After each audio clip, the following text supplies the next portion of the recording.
What is up, everybody? Good afternoon. Happy Sunday. Eric Gower. Meet the private driver. There's a nice picture of him right there. Santa, a.k.a. Eric Gower. I don't care how you say it, but that's how you need to spell it, is Gower. Let's put some myths to bed. Let's talk about the facts. Eric, fact number 1. Eric graduated from University of Idaho in 2017. Fact number 1. Oh, man, how do you know that shit? Well, I'll show you how I know that stuff. Here you go. Hector, come on in. Show me what you're working with. Hector. So everything obviously in the docket is what we go by, as well as when you can produce some facts, some receipts. So here is that. Boom.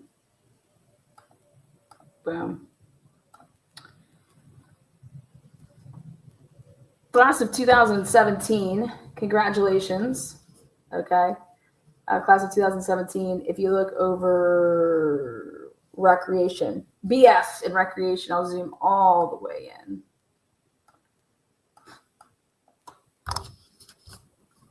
Eric, right there. It's hard to see, but it is him. We tried to highlight it there, but he's right there, and he got his BS in recreations. Now, so 2017 graduated. Then you guys just saw that picture.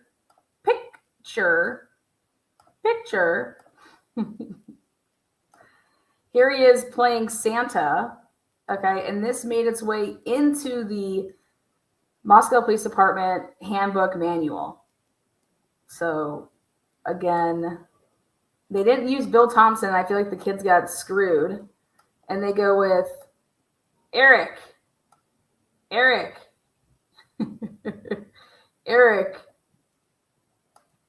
Passing out gifts. 2021. Now, why would they pick him to be Santa? Okay. Why would they pick him to be Santa? Graduates in 2017. In 2021, he's playing Santa for the police department, right? Again, facts here. This is straight from the manual. Found this gem. Chief, I just don't believe in this many coincidences.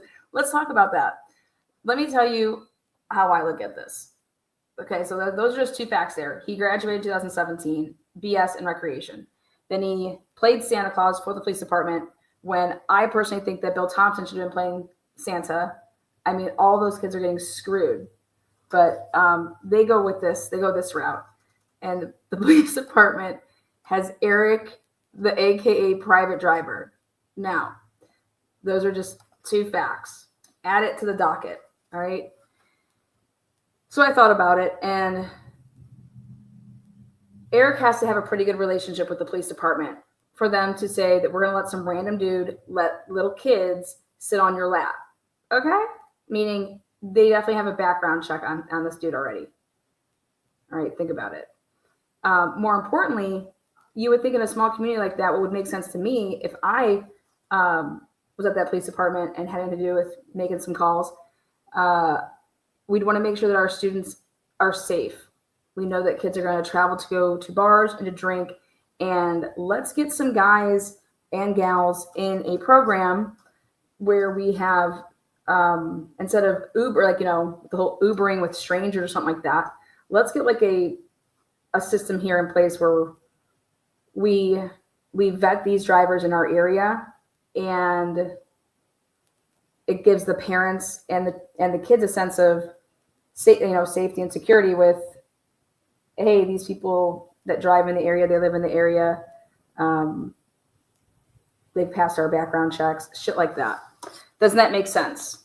Like as a parent, I'd be like, okay, yeah, like I love it. That's great. You know, versus some random from Uber, even though I think Uber's pretty safe. I don't even know if they have Uber up there. When I was there, I didn't need to Uber up when I was up there. In Boston, for the Karen Reed case, I Ubered a bunch of times.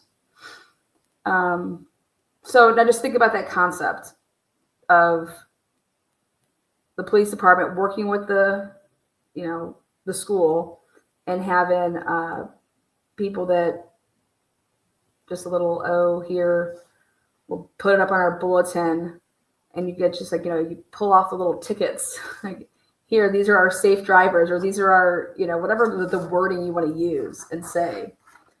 And now to the parents and to the kids, they think that this is great, which I would too. But also think about it. These people then who would be the drivers have a very close relationship with who? The police department. Okay. What better way to spy on motherfuckers than having their rides to and from parties be fucking wired and listening in on that shit? But we're just doing it for your safety. So we have all of our cars have cameras and shit like that in them. We're just doing it for everybody's safety. But tell me that's just not a great way when people are picking people up and, people are either on the phone and they're talking and saying something to somebody else, or they're in the car and they're talking to their friends and they're drunk and they're just like, oh my God, and just spilling the fucking tea. Spilling their drunk asses. So I was like, okay, how would this benefit? How would it be a way to... And then just by, default, you're getting all this information. Now,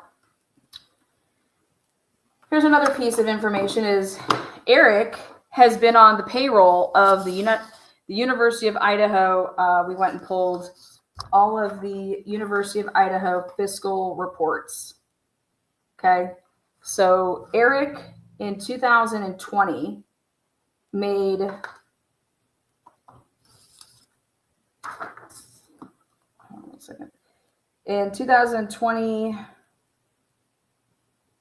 $26,000.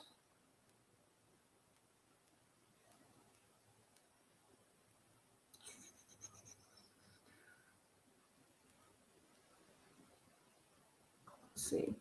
And then 2022, maybe he bumped up like 20 grand. He's all the way up to 66,000 per year.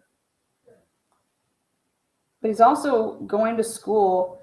What we believe is he's advisors for PhD and ED students and doctoral student committees. 2024 PhD candidacy, Samantha Lewis, Amanda Palmer. And then we get to doctoral students in program. Eric Gower, proposed research, the moral and social value of summer programming on TRIO students.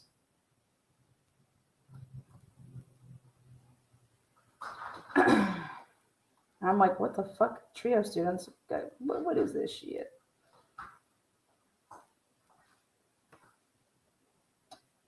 So hold on, hang tight.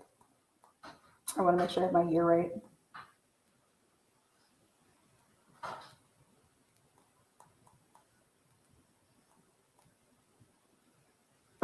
Okay, we also said we wanted to know what the fuck. This is Tino's what the fuck transition services. Oh, what the fuck is a bachelor's in recreation? Oh, we looked it up, guys, just to be like, I was like, oh man, that's like playtime. A BS in recreation means that you dumb as fuck. No, I'm kidding. It means that you event plan, including festivals and special events, sustainable cultural and heritage tourism, nonprofit recreation agencies you can do. You could do for-profit recreation, such as the theme parks and resorts, nature-based recreation, Federal, state, county, and city recreation agencies and parks. University recreations includes campus activity centers. Because technically recreations is split off into two subsections, then you either go the recreation therapy or you go recreation management. So that's all with the management. But if you went recreation therapy, you're talking about working in the hospitals, rehabilitation centers, veterans services. I said, you gotta be shitting me. Veteran services, nonprofit agencies, assisted care facilities, schools, federal, state, county, and city recreation agencies. So when you decide, and I've looked into specifically at Idaho, when you go and be this recreation, I believe that's what Ethan was getting involved in as well. You're taking a path of in management basically positions with what I just talked about, which would be event planning. You could work for the university. It includes campus activity centers. So here we get down to the nitty gritty, and Eric decided he wants to be a vandal for life because Eric, again, like I said, he clearly has developed a relationship with, think about this, activities. Think about an activity a program that you're implementing. And that would be where I was like, okay, this driving shit, that's like something that with what he's talking about recreation. Hey, we get it. Kids are going to be, engaging in recreational drug use and blah, blah, blah. And let's at least be safe about it. And let's create a system of these private drivers. So, dating Eric. Eric Gower made $42,000 per year in 2020.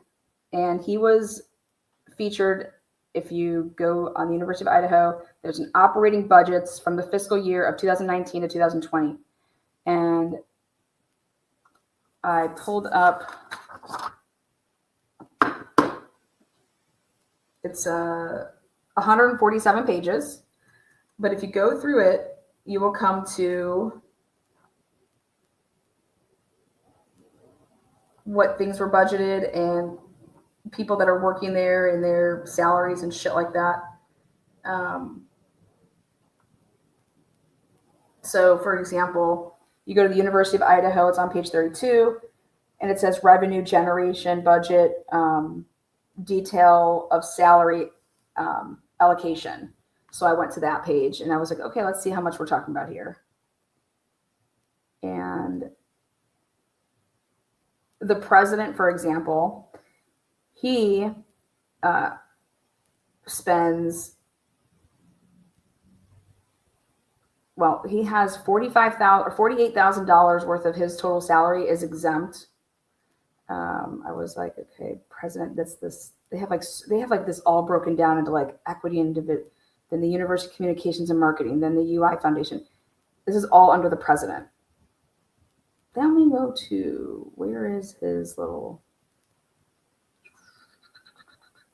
libraries? Let's go libraries. $46,500 is what they budget for any type of salary to do with the library. Library work.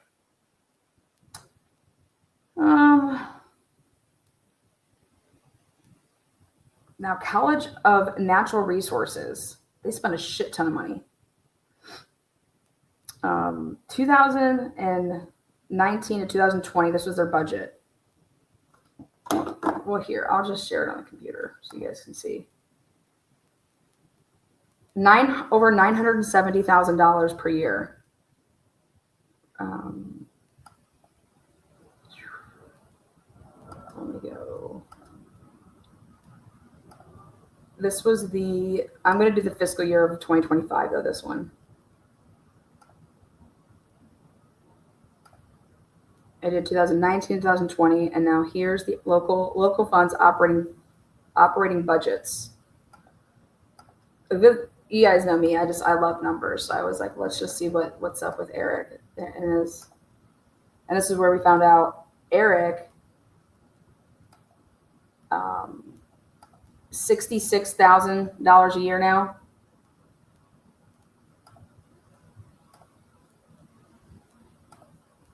The Vandals. Once a Vandal, always a Vandal.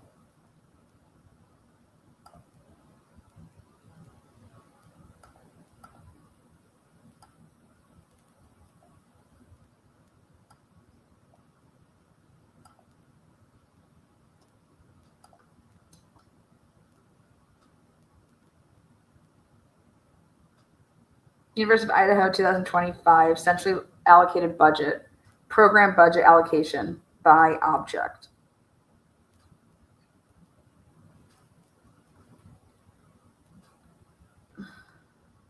Scholarships and fellowships. 9.8 million.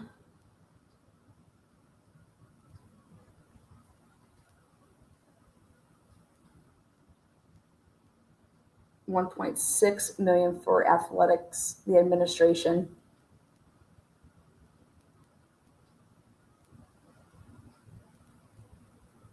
I'm sorry, 1.6, okay. The President's Office, President's Reserve Executive Advisory Services, $488,000. Isn't that what he took as wasn't that his salary? Well, so anyways, you look all through this and you're going to come across our boy. I just found myself like just wanting to look at all this shit. Look at no money to the library. No research going on there. We got nobody working at the library. I'll zoom in once I get to where I need to go. Hold on.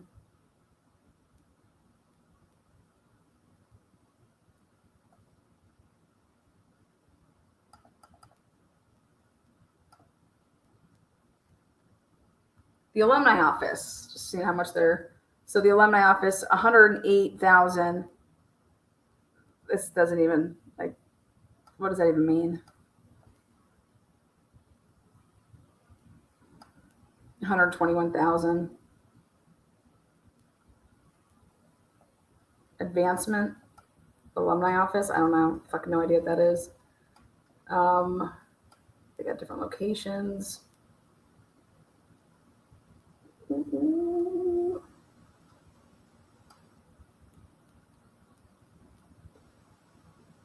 Mental health.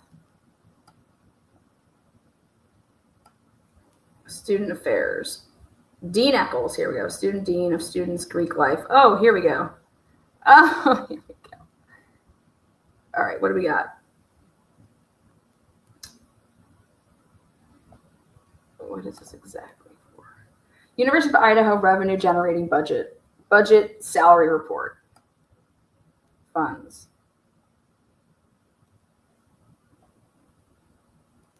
So, Greek Life. Jackson Doherty, Director of the Fraternity Sorority Life. Okay. Oh, we got a vacant position here in the Assistant Director of Fraternity and Sorority Life. No wonder we have nobody fucking keeping an eye on these kids. But here there, Jackson Doherty, Shannon Doherty's family member. $67,000 a year is their salary to be the Director of the Fraternity Sorority Life. Total salary is $67,205. Now, the assistant director of the fraternity sorority, it's vacant, it's open, and they budgeted for $50,000. Okay. And so I'm wondering who did that, and did just Jackson over here make more money because he did both of the roles, or she, or I don't know if it's a boy or a girl. But right there. For the Greek life, you got your fraternity sorority life director making $67,000. There's a vacant position here, and then Andrea Ingram. She is DOS programming, and it's interesting. 54,000. She must have quit or some shit. 54,000 was the salary, but they only gave her 26,000. So I wonder if she quit during the middle of the year. but they budgeted for her salary being $54,000 and they only had to pay out half of it. Interesting.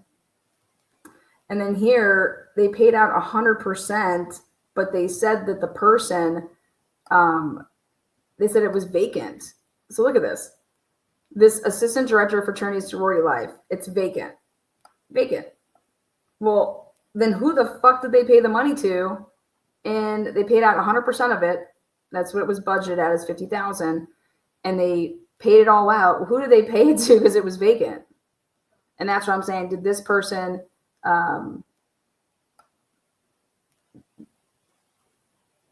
who got that money?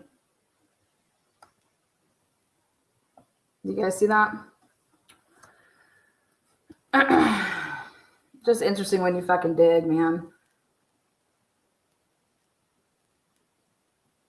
So somebody there's 50 grand. 50 grand missing, in my opinion. 50,000. And then they budgeted for 54, but they only tossed out 26,000. Look at all that for Greek life for the director. So almost $150,000. Remember I was telling you how big Greek life is there? Now for mental health, you know how much money they're only putting out for student affairs with mental health? $37,000.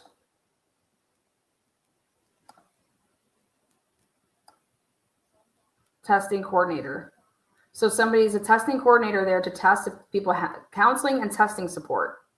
And all I see is, let's see if there's something underneath here. No. So you can go through and you can look and you can see like who, okay, here's another vacant. Transcripts. Okay, so here's enrollment. That's a good one to look at. Administration. Yeah, let's take a look at these admins. Budget, salary, generating budget. Okay. Here we go. Vacant position right here for the scheduling, application, and business analysis. Look at the budget was $62,000 for the salary. We only had to pay out 40%. I mean, people just walking out on their jobs or what? 24,000 went out. Then look at this. We budgeted for $113,000 for the university registrar, Lindsey Brown. Lindsey Brown, you're supposed to be getting paid $113,000 a year. Homie only made $39,000. She only took 35%. How? Why? Crazy shit, right? You know, you sign a contract that, okay, I'm making my $113,000. Look at what?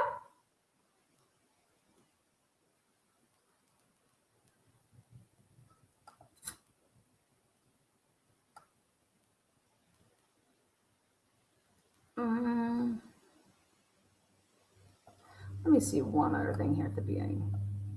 Does it say that it's, yeah, see, 2024, 2025. Okay.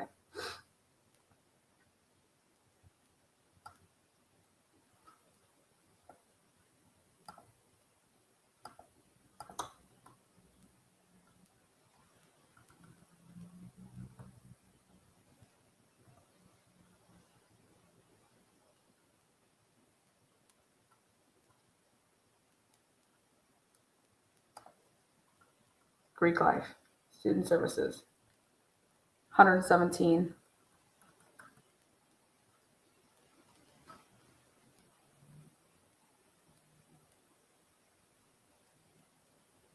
I should have been more than that too.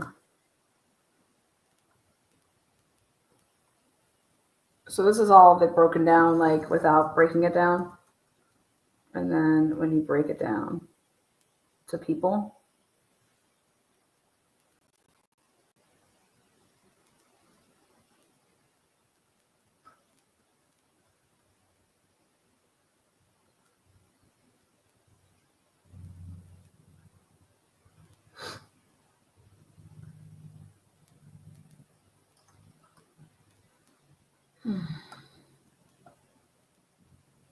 okay. Director Military and Veteran Services. Let's take a look here. What does it fall under?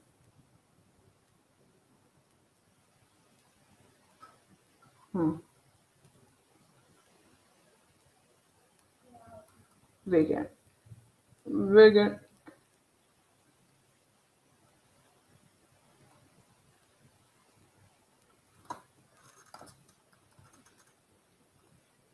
International Student Advisor, Admission Specialist, Director of the Military and Veteran Services.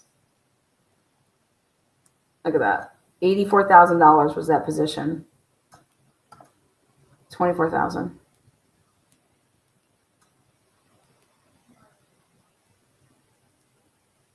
Wild.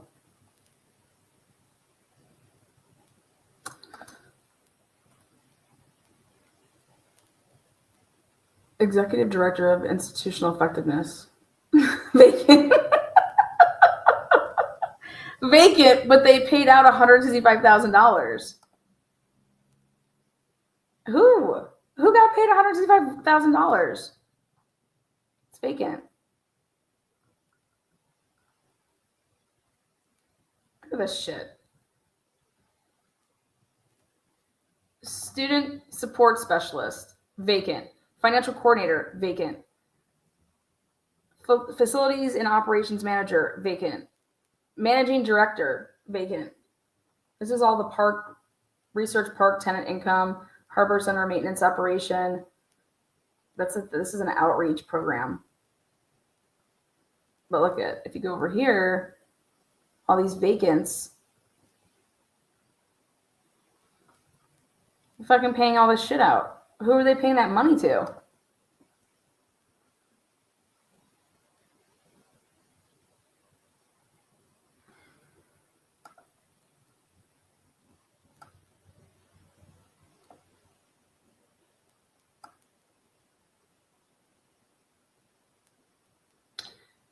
How have university advising? Academic advisors. We all know those guys, right? One of them was vacant. But the academic advisor getting paid $47,000 a year, okay? 100% paid out, 100% paid out, 100% paid out. But so we have 3 academic advisors, $142,000. But one of them is vacant. But money went out.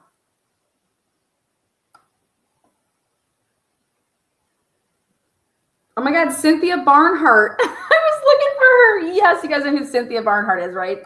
Emma Bailey's like second mother, okay? So she spoke out. Admissions, miscellaneous. Communications and marketing. $72,000. She only got 50% of that. Dude, these people are double dipping. That's not her only role there. Why would she only get paid $36,000? Like, you just took the half the year off. This other person. Web technician, Brandon.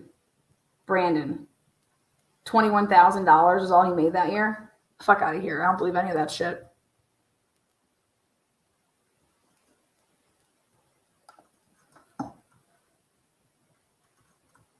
Cynthia Barnhart's stepson. She went crazy on social media saying, "Oh my God, my stepson lived in that house." Motherfucker, he didn't live in that house. He moved out 6 months before the murders. Are you insane, girl? She put that shit on social media. I said, wow. Soft salary gap. What a name. Vacant. Let's see these two. Instructor, facility, regular facility, vacant, probably paid it out. Yep, all of it.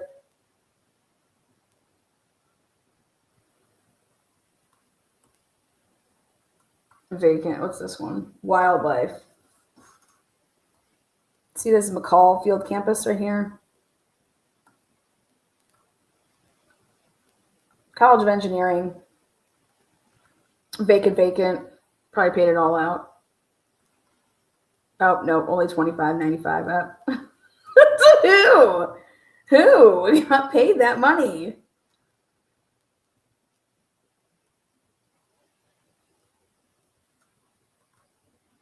Christina Cox. Everybody likes a good Cox. So let's see what Christina Cox made. Program Manager 2. Looks like all those are all filled. She only made 12%.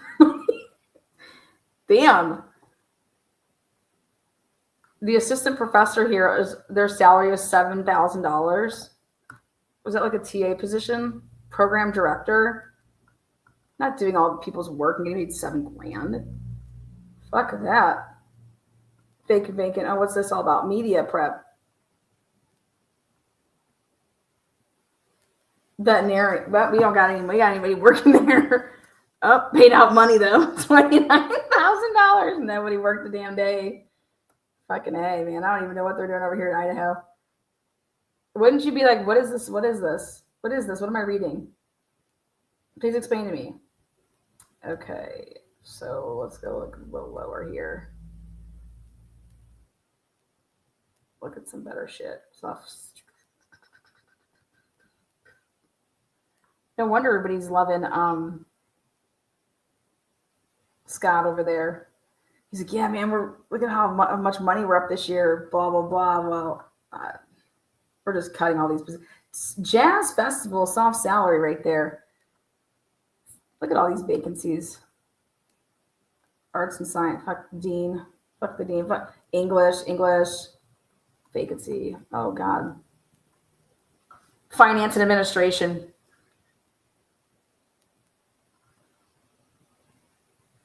Waste services.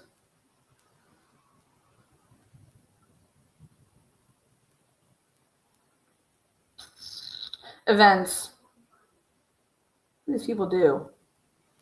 Event coordinator, video production center.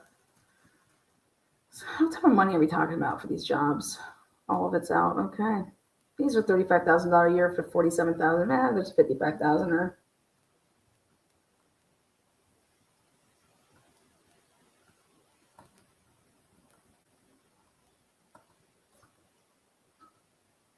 information technology,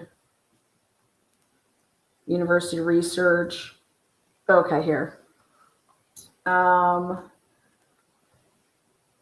University of Idaho by executive level.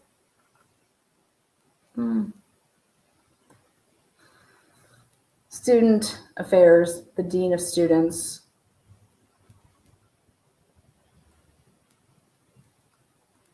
$320.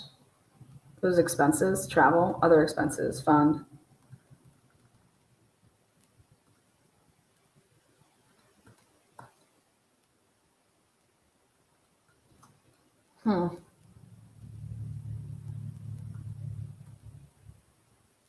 College of Law, other expenses, $5,871. It isn't under the travel. It isn't under, just, they've had some expenses. Law overhead return. Agriculture, probably a ton of money over there.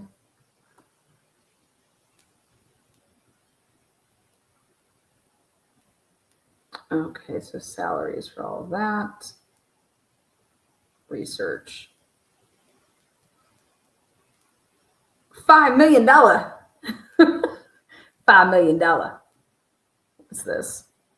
Detail on salary application. Okay, tribal. A lot of tribal land.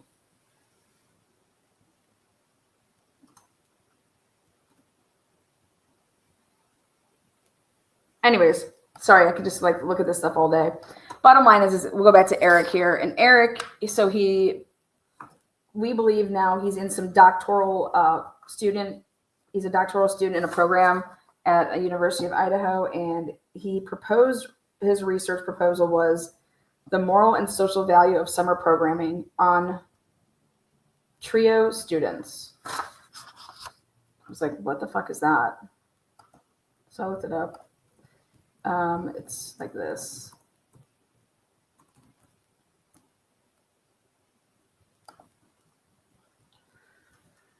I was like, oh, you mean TRIO. Student Support Services is a federal grant program that provides assistance to eligible college students in meeting their academic, financial, and career goals. The Student Support Service Program, U.S. Department of Education.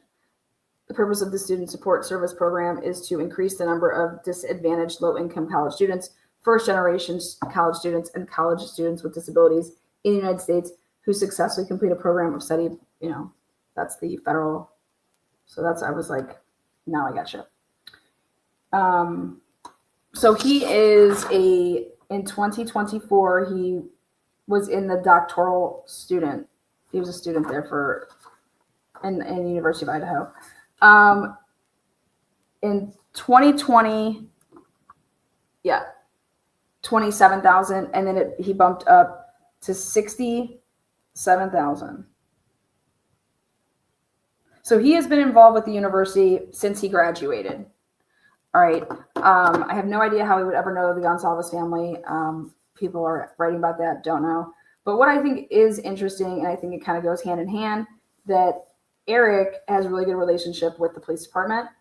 And I think he implemented some type of student driving services. That's what it looks like to me.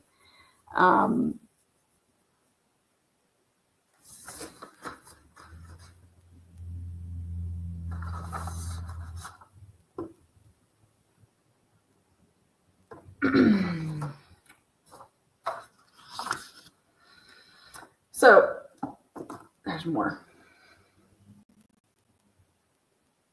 So after that whole big little rabbit thing, let's see. People were spelling his name wrong, so it was causing people to get things messed up. I'm sorry. Yeah. Eric Gower made $42,000 in 2020. Eric Gower made $66,000 in 2024 to 2025 fiscal year. We got his commencement book May of 2017.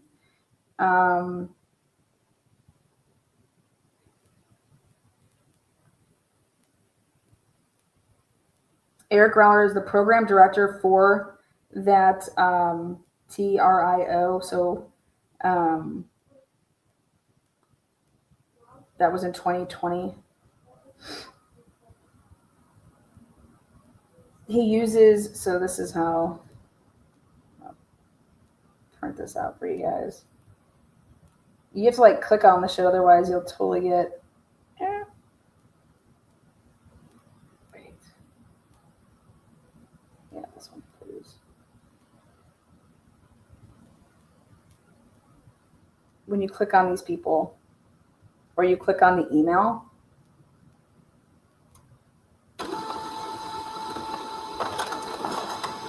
this is how we found that out. Let's go back to here.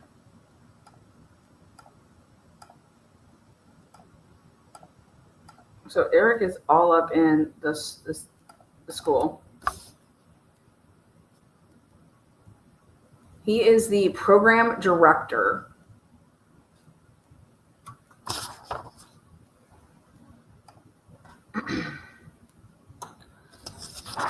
He is the program director.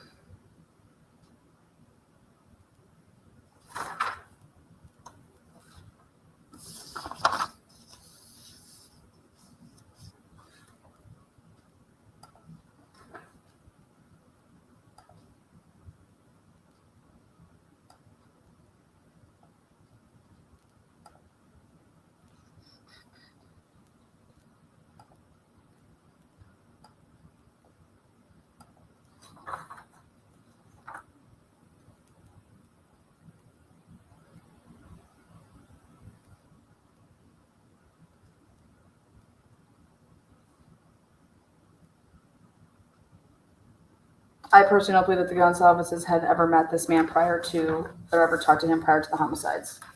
That's my personal opinion. This is the guy that Dylan texted. First of all, this is the guy that the girls used, a private driver.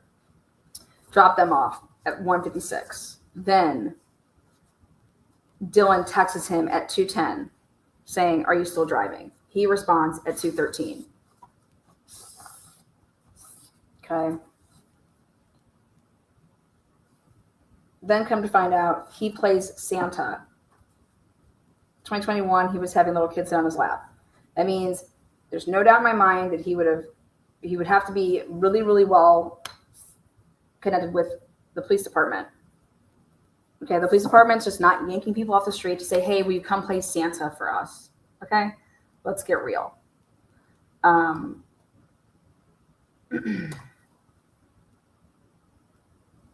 So with that said, and that corner club over here advertising back in the day, you may have earned your bachelor's degree at UI, but you earned your master's at the club. Give it up, man. That's awesome. That's awesome. So Eric is one of their own. They're going to protect Eric, okay? And there's no doubt about it that Eric would have been like, as soon as the police would have known that, oh my God, the girls used Eric that night, our Santa, they used Santa that night, called him up immediately. And that's why all of that was kept so under wraps, is because of Eric's close connection with the police department. Now, I have absolutely no fucking clue if Eric ever did an interview saying that he knew, oh my God, when I found out that Brian lived, what was it? So let me just back up a little bit. Now, based off of the relationship that we know that Eric has with the police department, does it now make sense that Eric would then be given leaked information? Absolutely. Okay. He plays Santa for them. Why wouldn't one of the police officers dress up as fucking Santa Claus? Okay. Why wouldn't Bill Thompson play Santa? It pisses me off that Bill Thompson did not play Santa. Okay. And now you want to talk about why wouldn't the police, if they have these issues, if they're using air, if you don't think that, I don't think a police officer would say, hey, do you ever think about recording your drives and stuff like that? Fuck yeah. Especially if you want to talk about drugs and underage drinking, and how Eric could just be funneling that shit. Hey, I just picked up literally a trash full of kids from one of the fucking fraternities or sororities. Totally all of them are all underage, and they're fucking hammered. I just dropped them off at this place. I mean, so for me, if I was in college, I would never be taking a ride from somebody that works with the police if I'm underage and drinking. Like that's just like funneling for me to get in trouble. But I think it says it all when Eric went ahead and he played Santa. And straight from the, like, it's like, damn, of all the pictures that bitch could find. And I want to give a shout out to Chief. She knows that she's out there. Of all the pictures in all the worlds that we could find, we find fucking Eric playing fucking Santa. Hey, Santa, are you listening? And that was 2020. That was just like a year before, like the Christmas before. This is from 2021. There it is. So we're going to go ahead and look at one other thing, which is, so the facts surrounding Eric is we don't know if the girls used him to go to the bars, Maddie and Kaylee, but we know that they used him to leave the grub truck and go home. And then we know that Dylan texted him and said, hey, are you driving still? You know, and he got back to her at 2:13, and that's all that we know.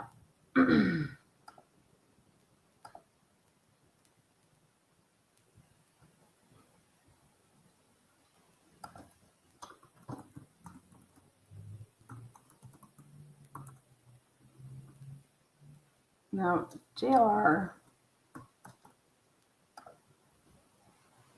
Okay, here. We're going to do a little JLR.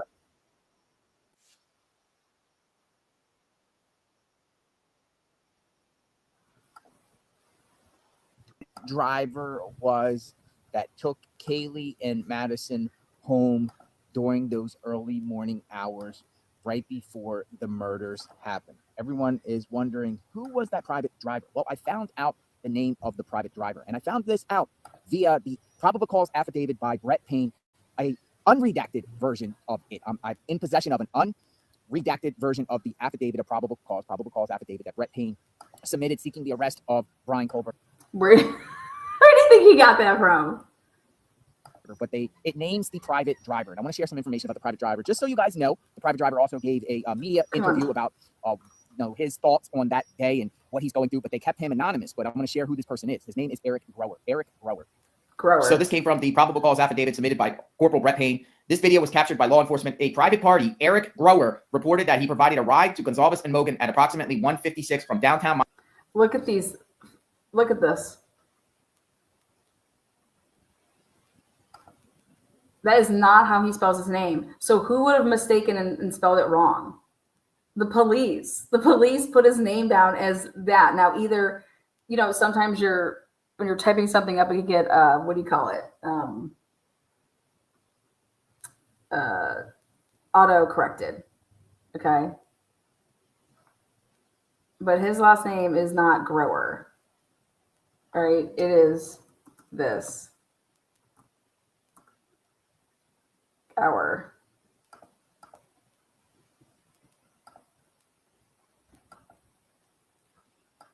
Moscow in front of the grub truck to the King Road residence. Mortensen and Funk both made statements during interviews that indicated the occupants of the King Road residence were at home by 2 a.m. and asleep, or at least in the rooms by approximately 4 a.m.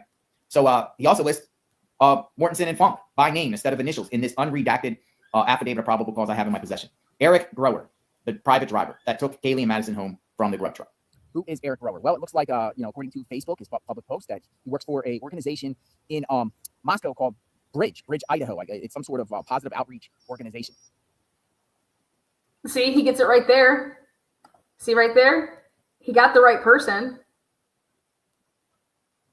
You guys catch that? He's right here to the left. And what he doesn't say is it upward bound. It's a nonprofit. Vandals. Those vandals. Eric Gower. And Eric Gower spoke to the media about what he's feeling, because technically he was the last person to see Kaylee and Madison alive, believe it or not, outside of that Moscow home. So check this out and then we'll further discuss. So this was a news article by the Daily Mail back in December of 2022. Exclusive. Private taxi driver who drove Idaho roommates Kaylee and Madison home hours before they were knifed to the EATH breaks his silence, saying the two roommates were just excited about their food and nothing seemed amiss. The private taxi driver who drove Kaylee Gonzalez and Madison Mogan home the night they were KILLED broke his silence in an interview with the Daily Mail. He believed to be the last person to see the pair alive after picking them up from the grub truck in downtown Moscow in the early hours of November 13th. I had known Kaylee and Maddie and Xana too. They would occasionally get rides home, and there was nothing out of the ordinary about that night. Look at this. I had known Kaylee and Maddie and Xana too. No mention of Dylan. They would occasionally get rides home, and there was nothing out of the ordinary about that night, he said. It wasn't out of the ordinary that Dylan then texted you and said, "Hey, are you still driving?"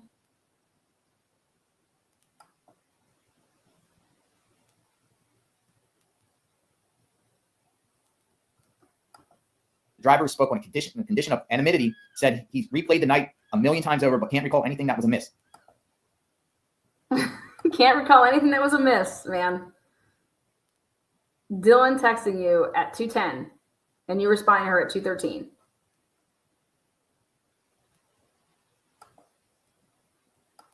Speaking for the first time exclusively to Daily Mail, the private driver who was probably the last person to see friends Kaylee and Madison alive. It's weighed on me. I've replayed that night a million times over trying to think if there was some sign or some detail that something was amiss, but there was nothing. It's not lost on me that my job was to get these girls home safe, but that didn't really help this time. So the shocking killings marked the first homicides in Moscow in 7 years, with no lead share, no suspects named. Many have questioned the town's police department investigators' abilities to handle crime of such magnitude. Speaking on the condition of anonymity, he said, I had known Kaylee and Maddie and Xana too. They would occasionally get rides home, and there was nothing out of the ordinary that night. I picked them up at 1:45 a.m., said the driver. They had their food, and they were super excited about their mac and cheese as girls were after they go to the club. They sat in the back, and they chatted. They were normal like any other night. They weren't upset about anything or talked about anyone. The driver said he was familiar with surveillance footage in which one of the girls appears to be talking about someone called Adam earlier that evening. He said they didn't talk about him or any boy in that ride. according to the drivers, sometimes the girls would talk about boys, but that night they were just excited about their food. There was no apprehension, no weird feelings there, no upsetness. There was no nervousness about them. They weren't afraid of anyone. There was nobody following them or following us. There was absolutely nothing about the ride that was different or abnormal. They were just typical sorority girls talking away and having the time. They don't pay a whole lot of attention to us drivers. We just kind of doing our thing. The driver said he did. Right there, us drivers. That led me to believe that there's multiple little Erics running around. Like somebody created this little private driver group that this person works for the university. Eric works for the university. Eric has a very good relationship with the police department. Okay. I believe that there is a handful of these private drivers that were like screened drivers. You go through our little program here. If you guys want to drive on campus, you guys can, blah, blah, blah.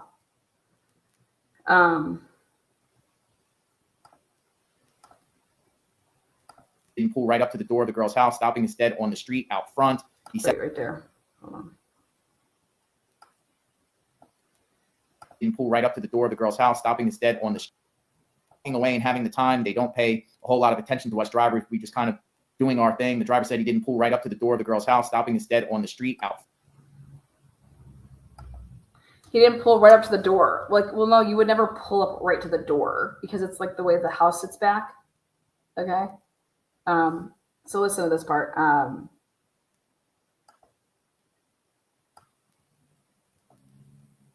Because this is all going to, like, when you're looking at a camera for surveillance purposes to see how this guy did his thing. About the ride that was different or abnormal. They were just typical sorority girls talking away and having the time. They don't pay a whole lot of attention to us drivers. We just kind of doing our thing. The driver said he didn't pull right up to the door of the girl's house, stopping instead on the street out front. He said, I just sort of pulled in front of their driveway. I didn't pull right into the parking lot. I usually try not to do that because there's an easy way to get robbed. I try to stay in position. It's an easy way to get robbed. What the fuck? So then when I thought about that, it's like, okay, exactly. He works for the police department. They're doing like this like group private driving thing. And the cops are giving them these safety tips. You don't want to do this. You do want to do this. You don't want to do that. You do want to do this.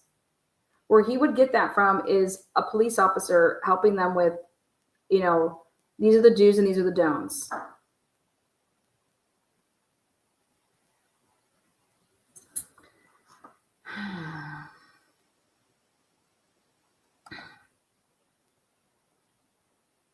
Get robbed. I didn't pull right into the parking lot. I usually try not to do that because that's an easy way to get robbed. This is where I can go either direction so I can get away if I have to. It's never happened, but I try to stay in positions where I can go either direction so I can get away if I have to. What?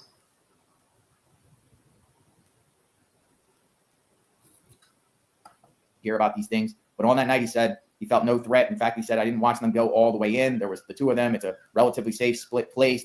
It's not something I would usually sit and watch. Sometimes I absolutely will ask if I feel a kid needs help. I've taken kids to get their stomach pumped if I feel they have to. This is a college town. These kids happen, but you hear about these things. But on that night, he said he felt no threat. In fact, he said, I didn't watch them go all the way in. There was the two of them. I didn't watch them go all the way in. It's interesting.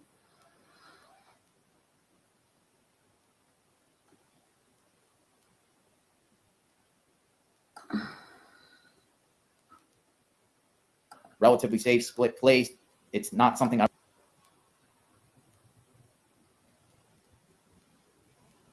There were two of them. It's a relatively safe place. It's not something I would really sit and watch. Sometimes I absolutely will ask if I feel a kid needs help. I've taken kids to get their stomach pumped if I feel they have to. This is a college.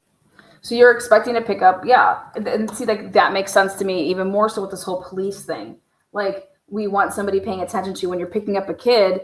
If you think that they are just completely like, bring them to we have like this policy. It's like nobody gets in trouble type of thing. So I encourage us to try to figure out that there was a private driving system with the university and the police department, and that there's kids that did this and would have to go through like being, vetted as far as like a background check or some shit like that. I think that's going to come out.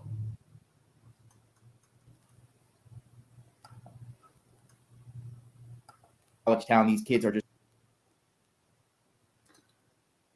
See, we drivers try to look out for them. Exactly. You're part of like this watch program with the university. I mean, you work for the university, you played Santa for the police. They just are not picking people up out of the fucking blue and saying, come and play fucking Santa for us. Our Santa didn't show up. Bill Thompson got drunk last night when he was playing the guitar and he can't show up today. So, hey, can you fill in? Personally, I think that Bill Thompson should play Santa every year for the kids. I think that's perfect for him. Come sit on my lap, Ashley. Just trying to live their lives. We drivers try to look out for them. They don't need to be preyed on. The fact that Kaylee and Madison and their friends were so abruptly murdered within a couple hours of him making the drop off. In fact, we look out for them. They don't need to be preyed on. These are all very interesting. Like, what he's speaking about is he's speaking about why he does this job, which all goes back to, like, for example, if you're an Uber driver, you're not saying any of this. You're an Uber driver to make money, okay? You're not an Uber driver for the purpose of, you know what, I really care and I want to make sure people are getting home and or people are getting to their destination safely, okay? Like that, and then if they're, oh my gosh, the first time, like, I'm going to take somebody to get their stomach pumped. Like that, those are not things that are going to be said. And him saying all of this stuff is even more obvious that this is some type of a program, like a system.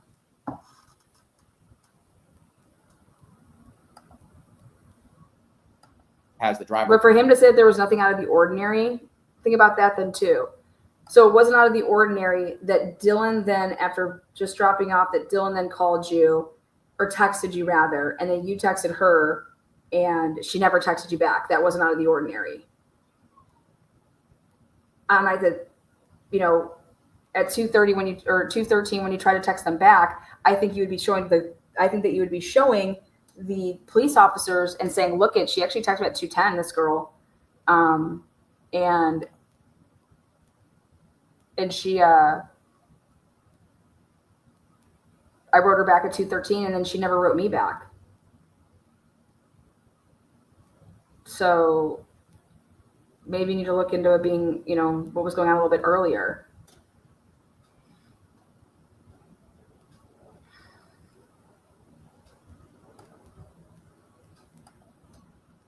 The driver said it still weighs on him. He said, I've been driving for years and it weighed on me. It was rough.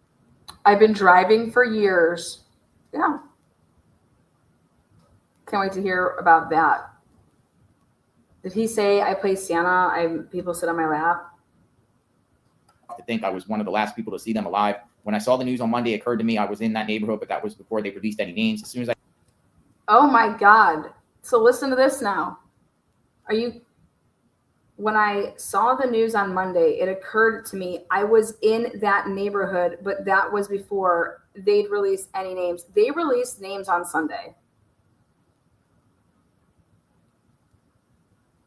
As soon as I knew for sure it was the girls, I went to the police.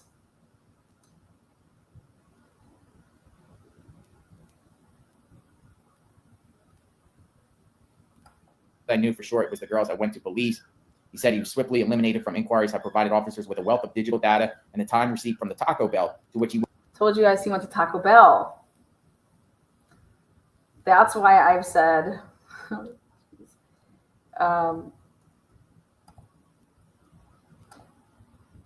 let's see, I like this. That's where I got the information that he went to Taco Bell, and that's where I got that's when I said, what was interesting to me is if he went to Taco Bell, like when he's saying about these receipts to Taco Bell and that they eliminated him right away. Lana, did you get a kitten? No, this is in the back of JLR's video, not mine. Okay. But he said he was swiftly eliminated from inquiries, having provided officers with a wealth of digital data. A wealth of digital data. What would be a wealth of that? What kind of digital data are you talking about? And now listen to what I said back about 30 minutes ago. A wealth of digital data. My car is running 24/7 live feed to or being recorded. A wealth of digital data. Yeah, it makes sense now. After everything that I've looked up, I believe that you recorded all of your rides. A wealth of digital data.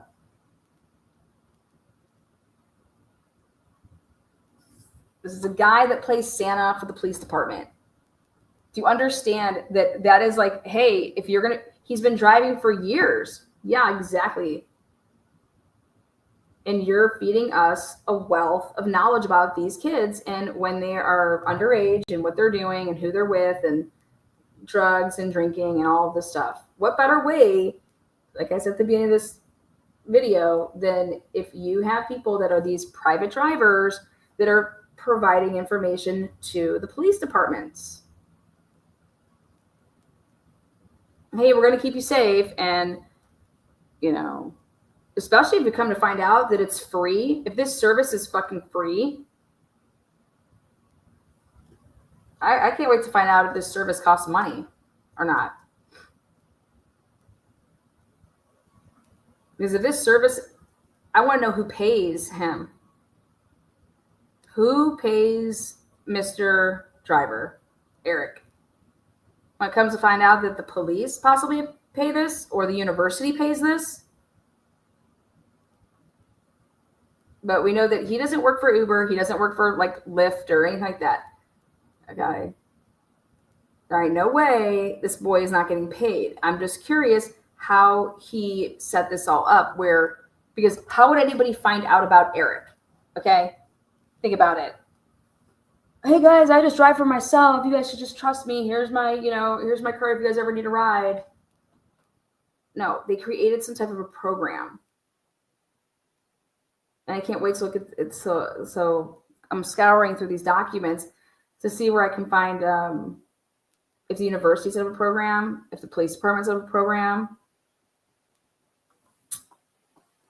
if this is only a thing that happens for the Greek life students, if the Greeks set up a program.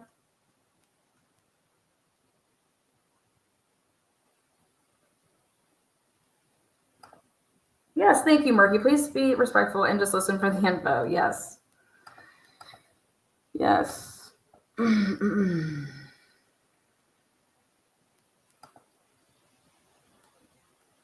Okay. No, I don't remember ever hearing Kaylee say there's a white truck. No, we're not talking about Kaylee and white trucks. We're talking about Eric Gower, and we're talking about this system. It's either at the university or it's with the police department.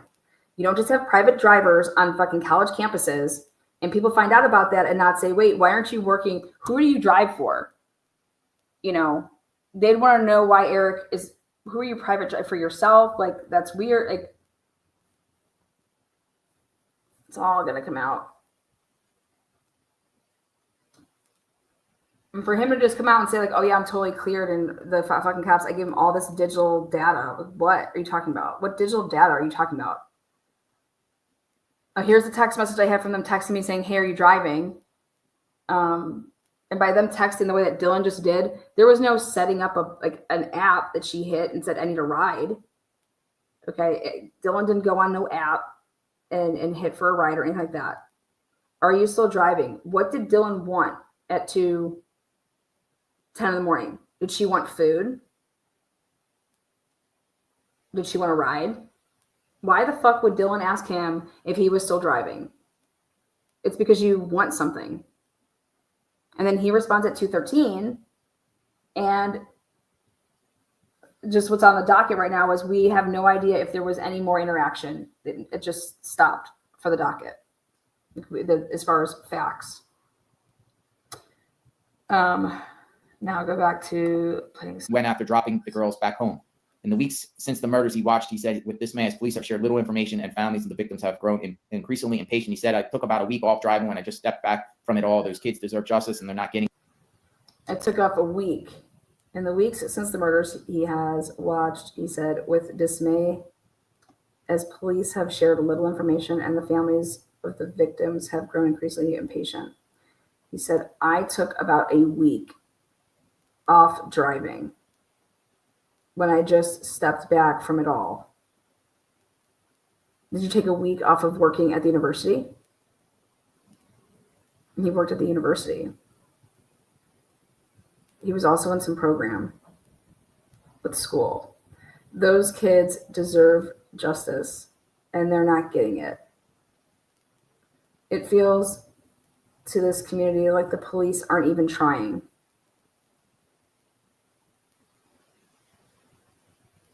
That seems like an odd statement for somebody like him to make, and he just played Santa for the police department in 2022 or 2021. It feels to this, it feels to this community like the police aren't even trying. You guys notice he isn't saying it feels like that to him. He's saying it feels to this community like the police aren't even trying.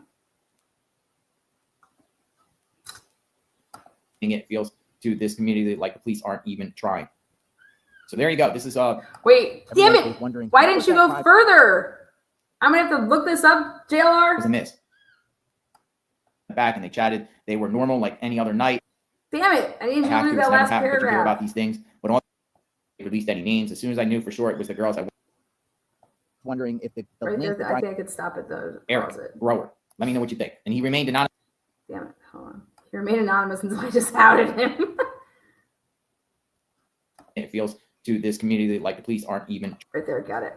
Which is 100% related to how they aren't communicating with the community. People are scared.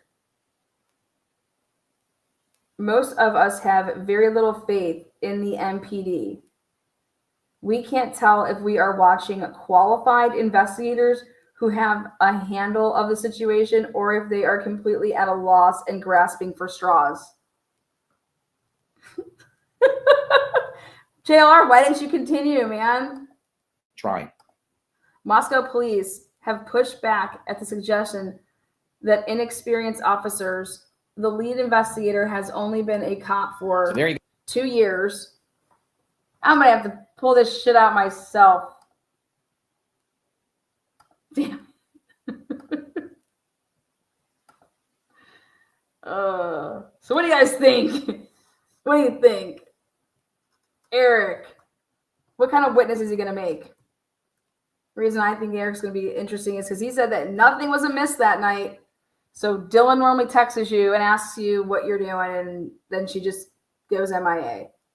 Oh yeah, these kids just pass out all the time, man. They're just drunk, fucking drunkers. And she just says, "Hey, are you driving still?" He wasn't like, "Who is this?" I want to know actually if he says that because we don't know what he says. Like she doesn't say, "Hey, Eric, it's Dylan, Maddie, and Kaylee's roommates at 1-1." You know what I mean? It gives like the address of where she's at. It's very interesting to see like this relationship and how this whole private driving works. But I'm just enamored. I'm going to be live tonight with my big Sunday night show. But I wanted to get this one in because I wanted to do it last night, but we had so much fun. We were playing in the rain, and then I was trying to give my voice enough of a break. It's starting to get at me. I was sexting with Detective Mowry after I saw how hot he was the other night, so I've been a little busy. Oh, Detective, you're in here. Hi. I think the award I'm going to start giving away awards per month to members and subscribers of the channel. I'm going to do like, at like work, they have like employee of the month. Well, I want to do members and subs of the month. I want to dedicate one show a month. There he is, Daddy. He's sexy, thank you. So I think that you guys make this community, this channel, just as much as I make it. And I'm going to have a mod of the month too, but it's going to be in a different way, than how you think. I'm just going to talk about a conversation. I'm going to say, what mod do you think did this day? And then based on like their personalities, like if you can guess what mod it was. So Lana, back video up so I can see article name. Oh, sure. I just put it down. Let me see how I can get back in there.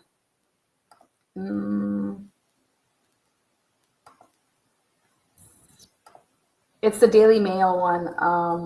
Let's see. Daily Mail.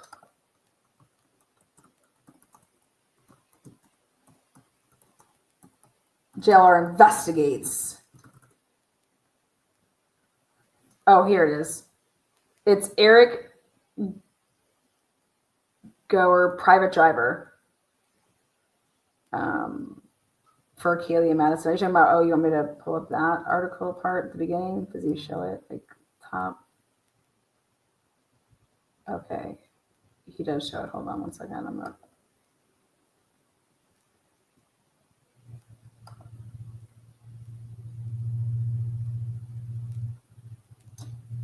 I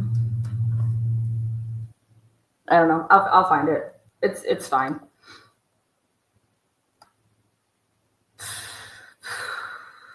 If you use the word Daily Mail, good luck. You're gonna have to go with like Eric. Let's see if he did another one. Hold on. That's the one he did. Now, do you guys remember the one that JLR did when I was talking about back a couple months ago? I was like, hey, I really want to talk about this Dylan's dad. This was before we ever even knew about these little text messages, okay? But damn, Dylan's dad's going to play a role in this case. And those text messages are wow. Like the jury's going to see those text messages about like him basically taking out the trash if you fuck with his kids. Gifted 5 memberships. Thank you so much there. Gina Fantanazzi? How do you say that? Give me that phonetically. Paul, thank you so much. Cheers.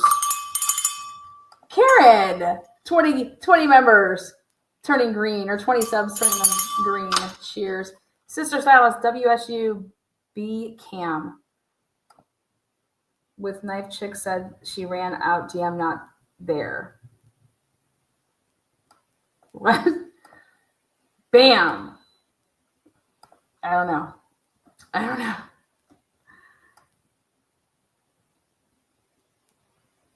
I thought Eric did an interview early on admitting to driving the girls that night, and JLR put a video out on him a year ago.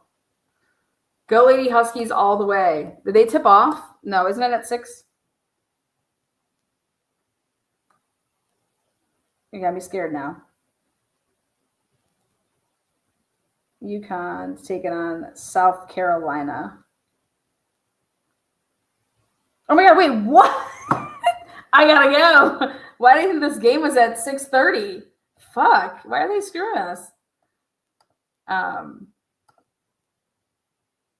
15-13 UConn.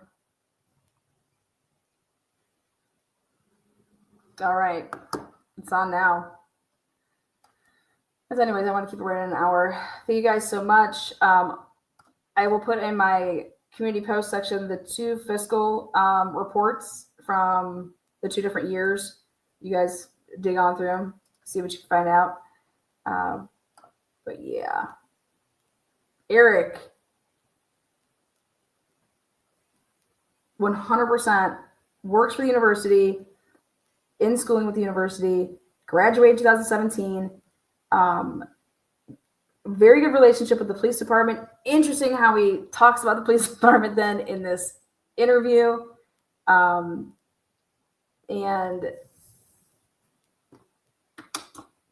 I think you could have done that for multiple reasons to make it seem like he doesn't have a relationship with the police department.